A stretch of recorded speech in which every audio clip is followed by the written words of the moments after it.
Yo, what's going on, guys? It's Tyler here.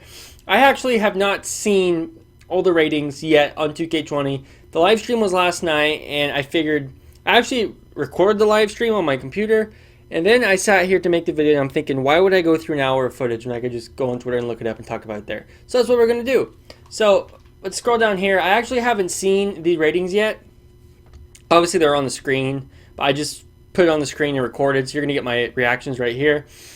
Blake Griffin, number 20. I believe I read Ben Simmons is at 87, and he's the 21st ranked best player. So Ben Simmons is the last 87, and Blake Griffin's the first 88.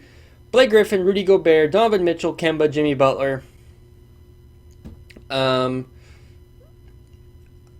I would have Rudy Gobert after Blake Griffin, or yeah, I would put Rudy Gobert last of those five because Rudy Gobert,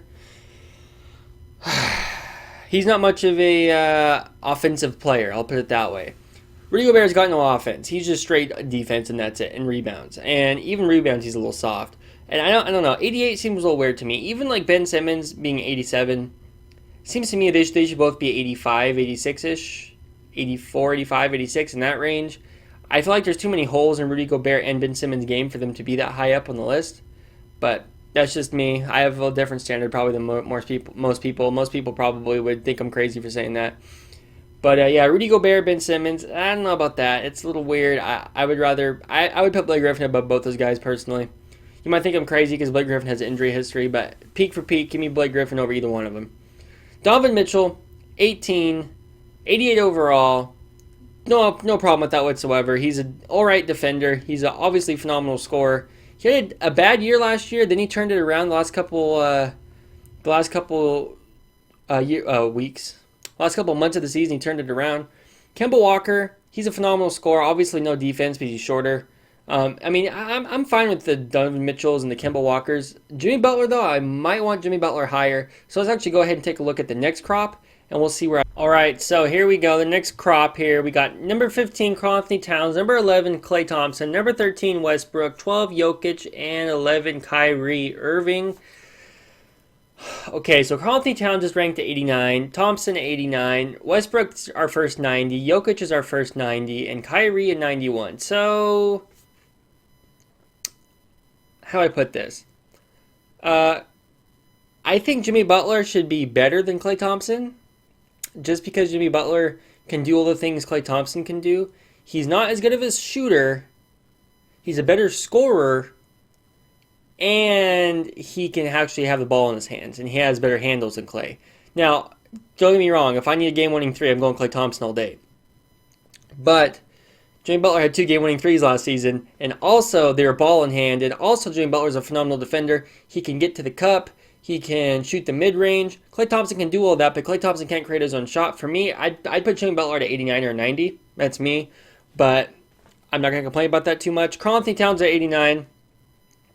I think it's fair for him. Jokic at a 90. I think that's a little too high. I'd put Jokic like at 87. I'm not a fan of Jokic. I mean, Karl-Anthony Towns has slow defense until you look at Jokic play. Then you're like, wow, this dude looks like he's in like... It's like he took slow motion and made it slow motion. That's what Jokic... Karl-Anthony Towns' defense is slow motion. Jokic's defense is slow motion in slow motion. That's the only way I can put it. I mean, Jokic, they both look like they're in molasses when they're playing defense. So I don't know. Jokic, to me, he's overrated at 90, but he's like the person everyone's hyping up, in 2020. So it is what it is. I'll let them have it. Russell Westbrook, 90. I think that's fine. Maybe 91, 92-ish, but Russell Westbrook can't shoot threes, and he's got no free throw anymore. So you know what? I don't blame him. Kyrie Irving at 91 overall. He doesn't play any defense. I feel like that's a little overrated for him. I'd put him at maybe a 90, but I mean, it's not that overrated. It's fine. Let's go to the next crop. Here we go. Joel Embiid at 91, Damian Lillard 92, Paul George at 93, Anthony Davis at 94, and Steph Curry at a 95. Woo! Okay, so,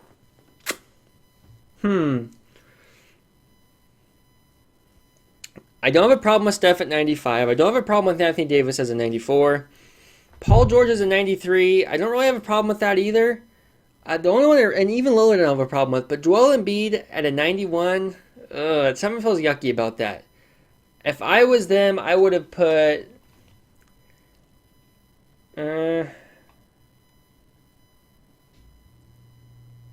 I would go Jimmy Butler at 88, at 89. Karl-Anthony Towns as an 88. Westbrook as a 91. Embiid as a 90. That's just me. I just feel like Embiid, he doesn't have like any cardio whatsoever. That man gets tired in 2 seconds. This is the thing with Embiid. He's not like fat, but he's out of shape. It's just, I don't know. Embiid's got some weird stuff going on. And Embiid basically, he's a good scorer. He's a good defender. I don't know. Embiid, 91 just feels a little high. 91 almost feels like they're basing him on what he can do and not on what he does do. Two different things.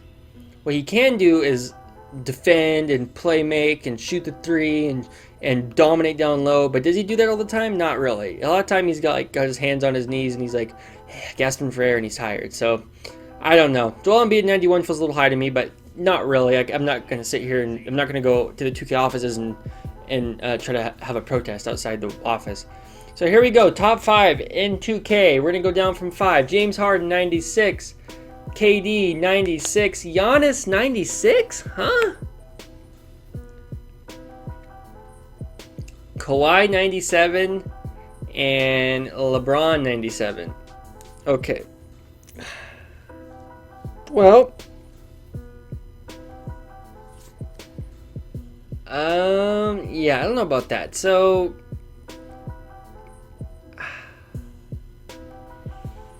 I would have put Giannis higher than 96.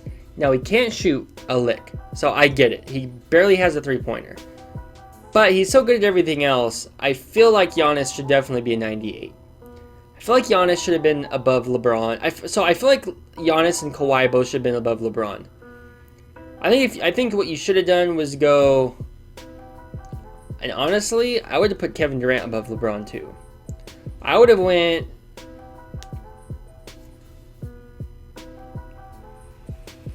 Giannis 98, Kawhi 97.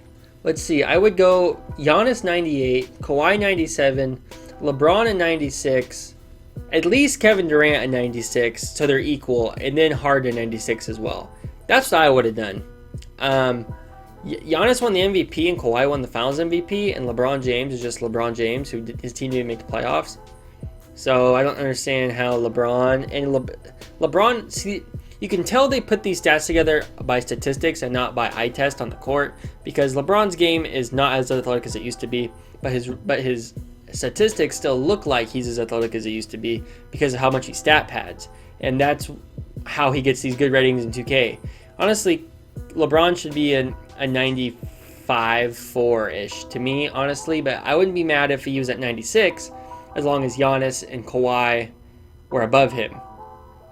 I don't get how he's above Giannis and equal with Kawhi, but whatever.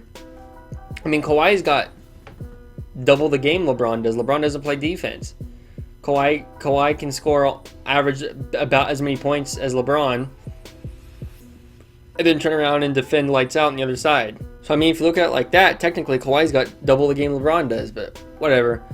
Yeah, some things I don't really like here and there, but overall, not a bad list. Now, I think there's like some special ones here and there that, like, in terms of, like, I don't know. Let's look. Let's go through the Twitter account. Okay, nothing but green. Top 5 shooters with top 5 3-point ranking shooters in NBA 2K19 for 20.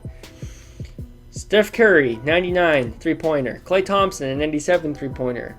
Joe Harris, a 94. JJ Redick, a 90. And Buddy Hield, a 90.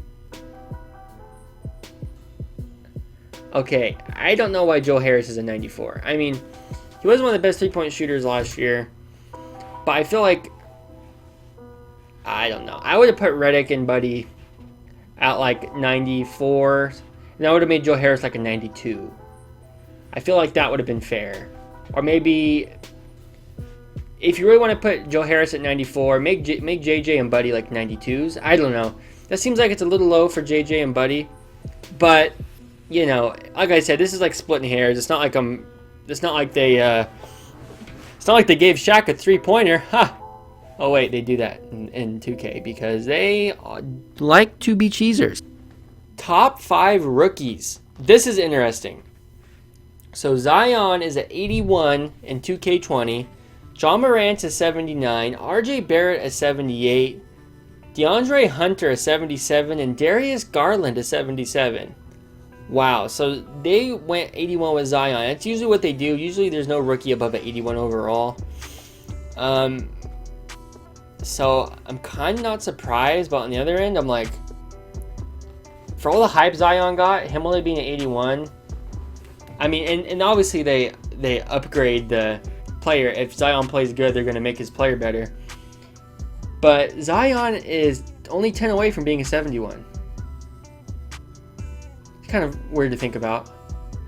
Because imagine if Zion has like a bad 2 months starting out and he goes down to like a 70 or like a 75. That would be like, wow, Zion has fallen. That will feel weird. Doubt that's going to happen. I'm sure Zion's going to be a god. John Morant at 79, RJ Barrett at 78. You know, I can't really hate on this. This is basically typical rookie stats every year, so it's not that surprising. Like, I'm pretty sure De'Aaron Fox was a 77 2 years ago when he was a rookie, and Lonzo Ball was a 78. So it's like, you know, not that surprising. Or maybe Lonzo's a 79, but it is kind of like, man, Zion, all that hype, and he's an 81. You feel like Zion should already be a 99 overall with all the hype he's gotten. Best of the bigs. Okay, Anthony Davis is a top-rated big man, 94. Embiid is a 91. Jokic is a 90. Towns is an 89. Gobert is an 88. All right. I mean, not bad. Those are some of your better centers, or those are the best centers in the league. I don't know. Anthony Davis doesn't like to say he plays center. He likes to say he plays power forward. But Anthony Davis, I mean, this is a good list. It makes sense. I would like to see like what the next 5 are. That would be actually really interesting. Blake Griffin would obviously be next probably because he's a big man technically. But yeah, it's interesting. Interesting the way they gave the stats out this year, because they also did like for some reason they decided to give out the average rating of these players first. That seems like something you would have done like 2 weeks ago to hype it up, because everybody would be guessing, okay, well, if LeBron is this and AD is this would make it a 95.5. And if KD was this and Kyrie was this, that's what would be making it a 93.5. But they gave these out literally at the top of the broadcast, like 5 minutes before they gave out the regular ratings. So I'm sitting here thinking, like, what's the point? You're going to show us the regular ratings anyways. We don't care about the average overall rating. But they're trying to hype up this thing with the duos next year. Everyone's going to be playing in a duo. You got LeBron and AD, Paul George and Kawhi, Kyrie and KD, James Harden and Russell Westbrook. What they're forgetting is that there's a big 3. De'Aaron, Buddy, and Marvin Bagley, and they're going to dominate next year. It's a big 3 in my heart, even if it's not actually a big 3. Alright guys, well I think that's about it for me going over the ratings in 2K. If you guys think I'm an idiot, or if you guys have your own opinions on the ratings, let me know what you think and comment below and we can talk about it. If you guys enjoyed the video, make sure you go ahead and give it a like, leave a comment, subscribe if you're new to the channel, it'd be greatly appreciated. Thank you guys so much for watching. I'll talk to you next one. I love you.